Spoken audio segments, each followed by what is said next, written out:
धृतराष्ट्र, पांडु और विदुर के लालन पालन का भार भीष्म के ऊपर था। तीनों पुत्र बड़े होने पर विद्या अध्ययन के लिए भेजे गए। धृतराष्ट्र बल विद्या में, पांडु धनुर्विद्या में तथा विदुर धर्म और नीति में निपुण हुए।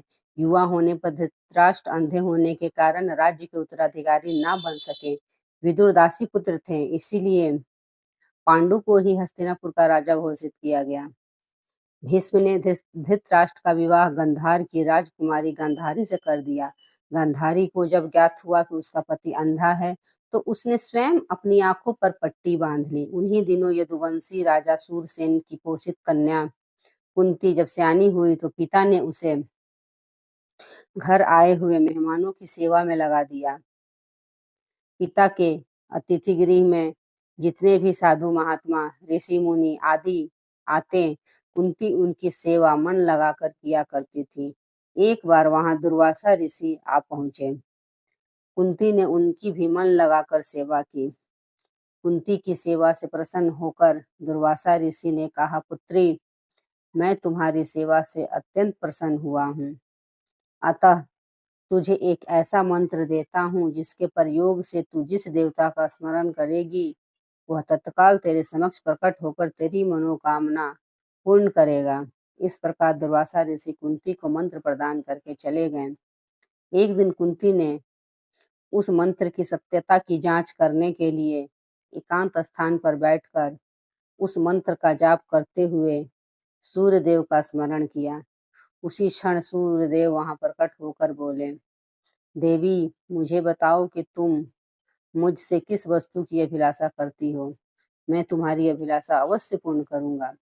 इस पर कुंती ने कहा, हे देव, मुझे आपसे किसी प्रकार की अभिलाषा नहीं है। मैंने तो केवल मंत्र की सत्यता परखने के लिए ही उसका जाप किया है। कुंती के इन वचनों को सुनकर सूर्यदेव बोले, हे कुंती, मेरा आना व्यर्थ नहीं जा सकता। मैं तुम्हें एक अत्यंत पराक्रमी तथा दानशील पुत्र प्रदान करता हूँ। इतना कहकर सूर्यदेव अंतर्ध्यान हो गए। कुंती ने लज्जावश यह बात किसी से नहीं कह सकी। समय आने पर उसके गर्भ से कवच कुंडल धारण किए हुए एक पुत्र उत्पन्न हुआ। कुंती ने उसे एक मंजूषा में रखकर रात्रि बेला में गंगा में बहा दिया। वह बालक बहता हुआ उस स्थान पर पहुंचा जहां पर धृतराष्ट्र का सारथी अधिरथ अपनी अश्व को गंगा नदी में जल पिला रहा था। उसकी दृष्टि कवच कुंडलधारी शिशु पर पड़ी। अधिरथ निसंतान था, इसलिए उसने बालक को अपने छाती से लगा लिया और घर ले जाकर उसे अपने पुत्र के जैसा पालने लगा। उस बालक के कान अति सुंदर थे, इसलिए उसका नाम कर्ण रखा गया। कर्ण गंगा जी में बहता हुआ जा रहा था कि महाराज धृतराष्ट्र के सारथी अधिरथ और उनकी पत्नी राधा ने उसे देखा और उसे गोद ले लिया और उसका लालन पालन करने लगे। कुमार अवस्था से ही कर्ण की रुचि अपने पिता अधिरथ के समान रथ चलाने की बजाय युद्ध कला में अधिक थी।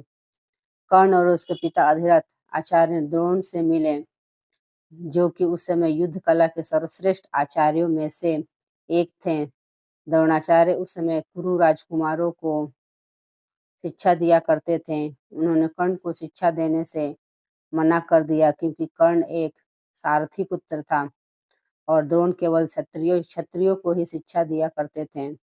द्रोणाचार्य की असम्मति के उपरांत कर्ण ने परशुराम से संपर्क किया, जो कि केवल ब्राह्मणों को ही शिक्षा दिया करते थे। कर्ण ने स्वयं को ब्राह्मण बताकर परशुराम से शिक्षा का आग्रह किया। परशुराम ने कर्ण का आग्रह स्वीकार कर किया और कर्ण को अपने समान ही युद्ध कला और धनुर्विद्या में निष्णात किया। कर्ण को उसके गुरु परशुराम और पृथ्वी माता से श्राप मिला था। कर्ण की शिक्षा अपने अंतिम चरण पर थी। एक दोपहर की बात है, गुरु परशुराम कर्ण की जंघा पर सिर रखकर विश्राम कर रहे थे। कुछ देर बाद कहीं से एक बिच्छू आया और उसकी जंघा दूसरी जंघा पर काट कर घाव बनाने लगा। गुरु का विश्राम भंग न हो, इसलिए कर्ण बिच्छू को दूर न हटाकर उसके डंक को सहता रहा। कुछ देर में गुरु जी की निंद्रा टूटी और उन्होंने देखा कि कर्ण की जांघ से बहुत रक्त बह रहा है। उन्होंने कहा कि केवल किसी क्षत्रिय में ही इतनी सहनशीलता हो सकती है कि वह बिच्छू का डंक सह ले, न कि किसी ब्राह्मण में।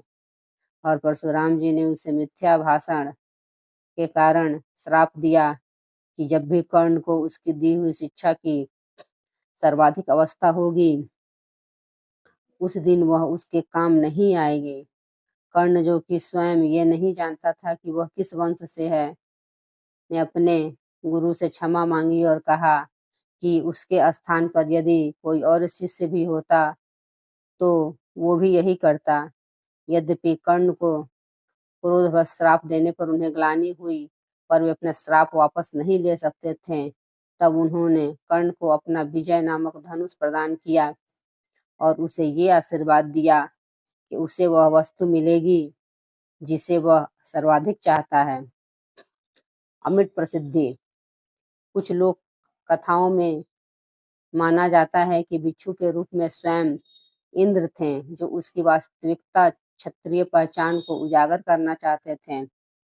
परशुराम जी के आश्रम से जाने के पश्चात कर्ण कुछ समय तक भटकता रहा।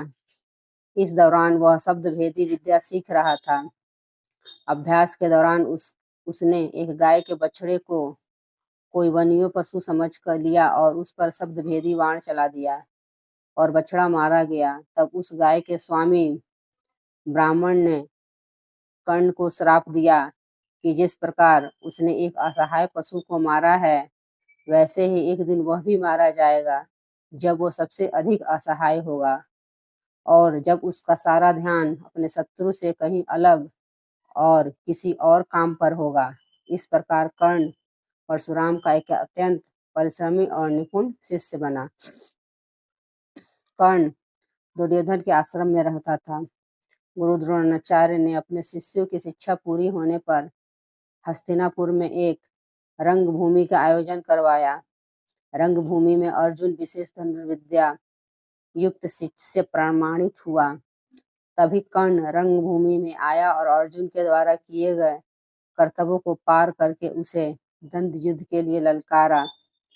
तब कृपाचार्य ने कर्ण के द्वंद्व युद्ध को अस्वीकार कर दिया और उससे उसके वंश और साम्राज्य के विषय में पूछा, क्योंकि द्वंद्व युद्ध के नियमों के अनुसार केवल एक राजकुमार ही अर्जुन को, जो हस्तिनापुर का राजकुमार था, द्वंद्व युद्ध के लिए ललकार सकता था।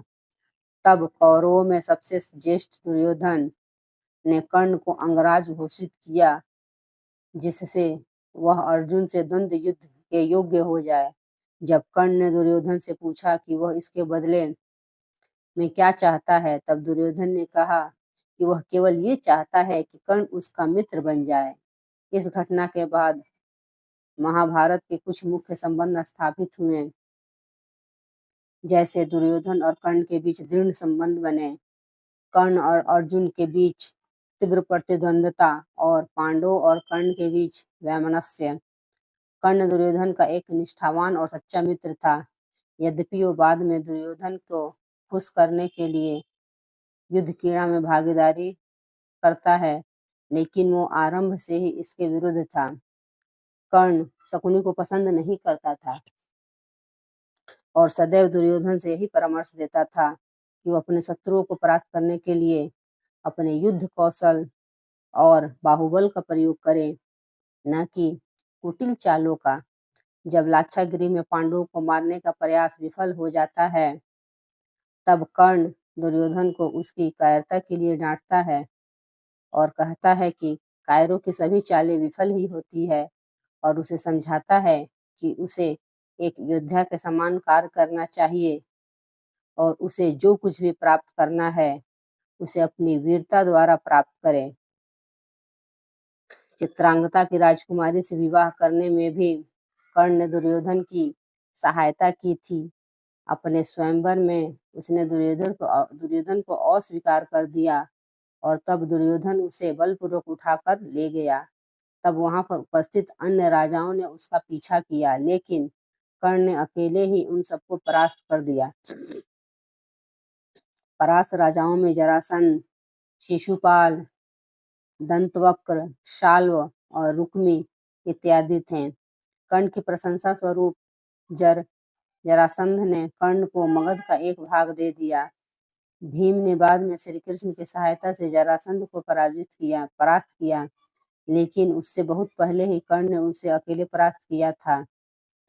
कर्ण ने ही जरासंध की इस दुर्बलता को उजागर किया था कि उसकी मृत्यु केवल उसके धड़ को पैरों से चीरकर 2 टुकड़ों में बांटकर हो सकती है। नमस्कार दोस्तों, अगर आपको कहानी अच्छी लगी हो तो एक लाइक जरूर करें। धन्यवाद।